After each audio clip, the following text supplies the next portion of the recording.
Joe Biden is manifestly pretty helpless.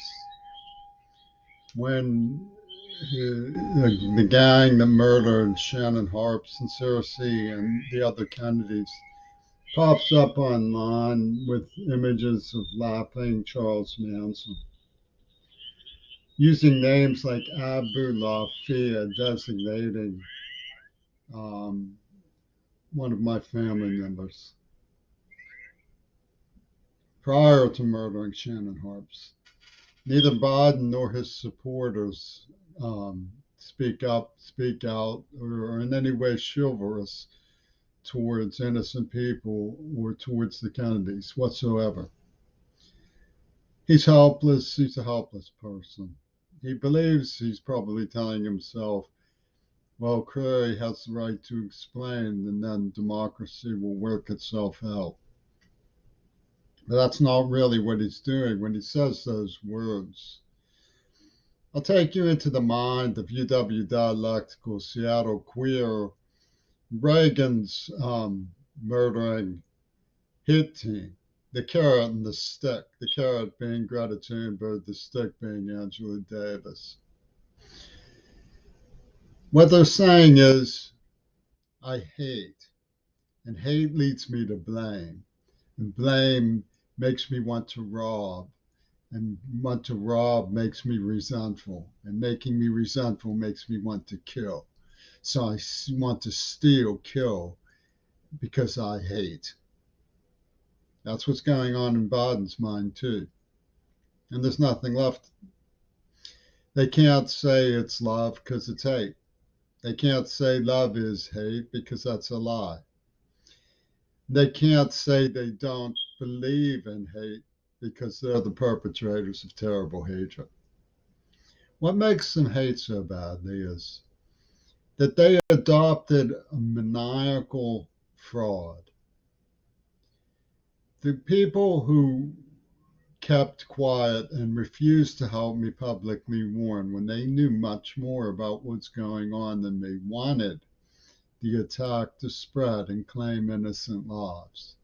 They, in fact, extended their fraud to include a second bonus attack when they sold out our grannies, gave them the boot. So we know a little bit about how much they care about innocent people and what their objectives really are. Nevertheless, they said that they refused help because I had failed to stop them from joining forces with the people they claim have victimized them. Now, I tried everything.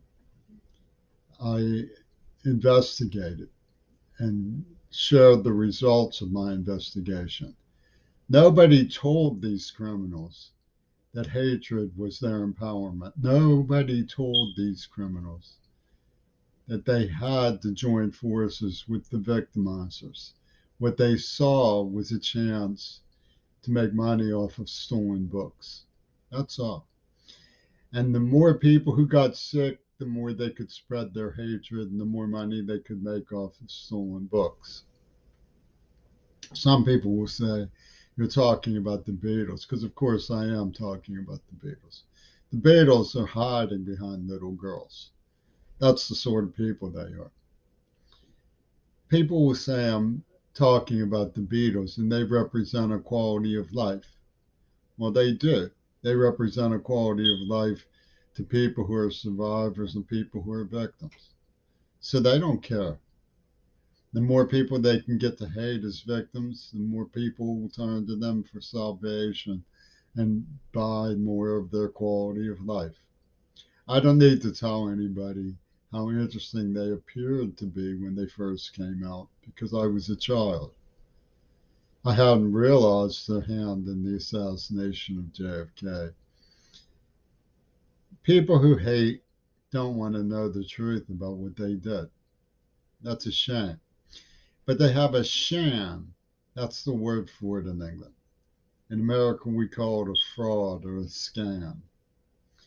They have a fraud and a scam that empowers the Axis in a revenge.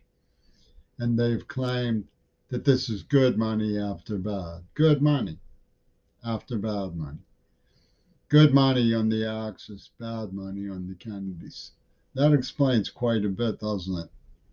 And yet, throughout the entire thing, they claim that it's absurd to believe that there was a mastermind behind it. It's absurd to believe there was mastermind. In other words, the only sensible thing to believe is that they're too stupid to have saved lives when there was a chance. That's the only sensible thing. And that just burns them up. That fills them with hate. It fills them with greed, and they reflect with licky chops on how they went along with the people who did it and said, well, it's a quality of life argument. We like the people who victimized us better. Okay, well, now you see the genius of the Beatles.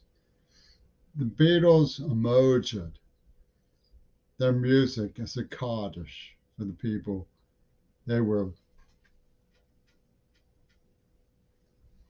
just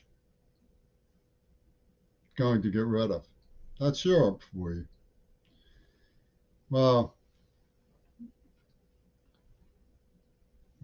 Biden is a collection service for hate. That's all he's doing. They tortured me and they gave me Parkinson's. They tortured me and tortured me and tortured me. They put me through Manson ordeals.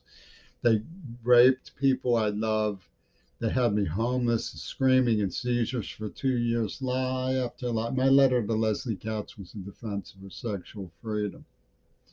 And they said it was the imitation of somebody who was given a script to read about date raping a girl from Harvard who was vindicated by the women on the ad board to in a soundtrack room of Laughing Hyenas being taped by the Philadelphia Police Department for Licky Chops Drama Club renderings.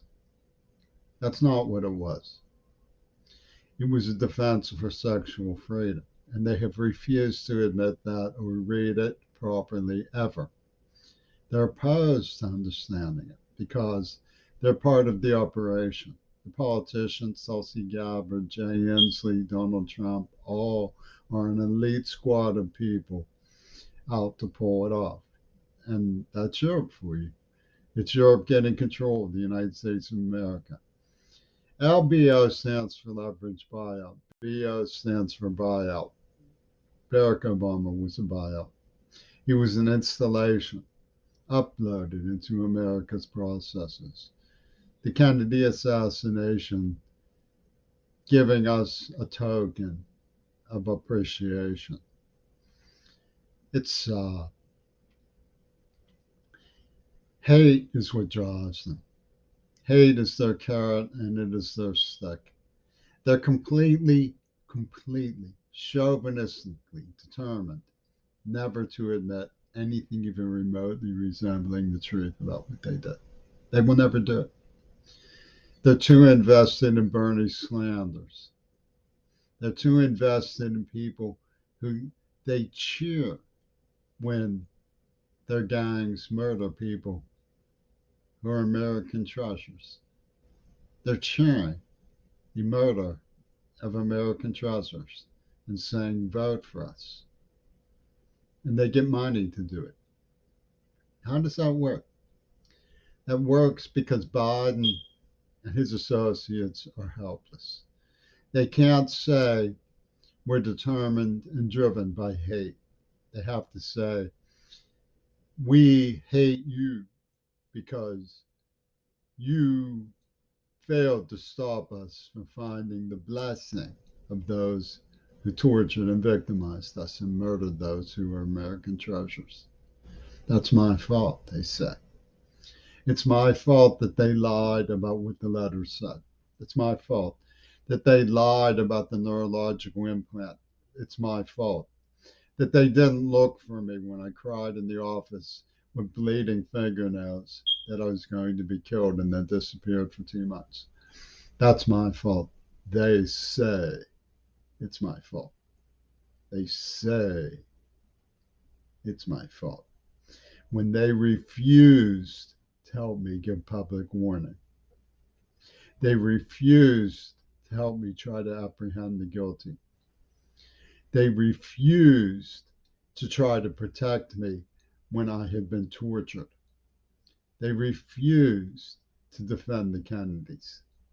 They refused to dignify a mentally retarded deaf girl who has epilepsy, or should I say, a girl with Down syndrome. Suppose I violated their breach of UW dialectical correctness.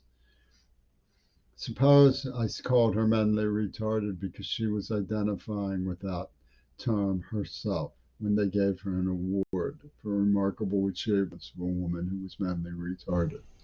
You know what UW dialectical would do in her defense? They would rape her again. And you know what the carrot and the stick would say? That's too bad. And if I said it's wrong, they'd say, don't be absurd.